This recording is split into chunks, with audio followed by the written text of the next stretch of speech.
I'm here with Jean Erico this week. I'm Gail C., Director of Teaching and Learning, and this week's podcast is about the work that we did in Bahrain last weekend. We had the NESA Winter Training Institute, which was based around assessment. And it was a different type of institute for us where we went as a team. I think we had 20 people from ASD who went. We had some of our folks who were facilitators.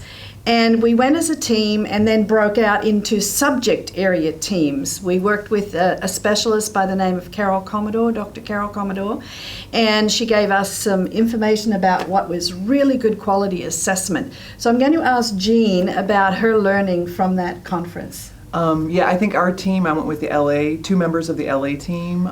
We had a really wonderful experience there because we were able to work together after hearing Dr. Commodore's session, and then we were able to take a unit and then go through and kind of really analyze that unit. We took an 8th grade unit, and it was very helpful because we were able to see a lot of the things that we're doing really well and then some things we can improve.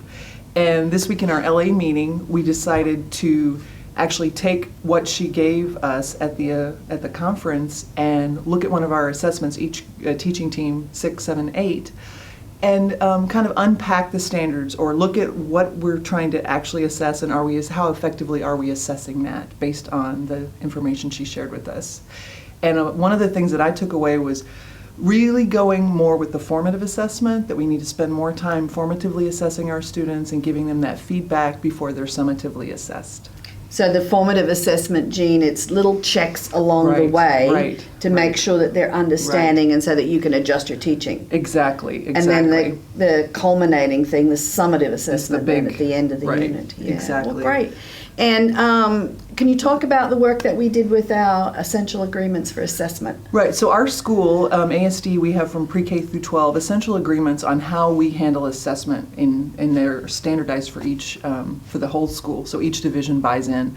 We looked at those, and we were, after hearing what Dr. Commodore had to say, we were able to go in and refine those essential agreements. And now Gail will take those to the leadership team, and they will see what we have done, and then after they get approved, they'll go back to each division, and then we will then kind of modify what we're doing to match. Yeah, and it was a great opportunity for us because those essential agreements have been in place for about 10 years. Right. So it was really nice for us to be able to refresh those. It was very timely. And the other thing was validating, because I think a lot of the things that we heard from Dr. Commodore are things that we already have in place at ASD. Absolutely. I think a lot of the things she said we're already doing. And I mean, I'm in the middle school, so I can speak for our division, but I think all of our divisions were doing a lot of what she said, so that was really reaffirming. So it's always wonderful to go to a conference and find what you're doing and to be reaffirmed, but then to find things that you can do better, because as we push our lifelong learning goals. Right. And as I said, we had 20 people there.